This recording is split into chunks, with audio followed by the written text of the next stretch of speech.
Dönüp herkes kendisine bir sorsun.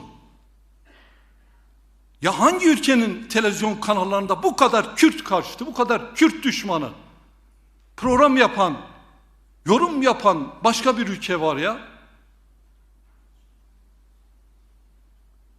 Birisi çıkmış diyor ki Halep'te Kürtleri kırıyorlar, size ne var? Be aptal herif. Onlar insan. Onlar bizim canımız, akrabamız, kanımız. Değil Kürt. Kim olursa olsun biz bu vahşete karşı çıkarız.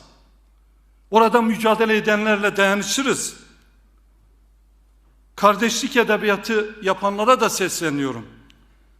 Ya Kıbrıs Türk'ünün hakkını savunduğun kadar Halep'teki Kürt'ün hakkını da savunsaydın acaba bu soğuk manzara, bu katliam, bu vahşet görüntüleri ortaya çıkar mıydı? Bir gün de Kürt'ün hakkını savunun ya.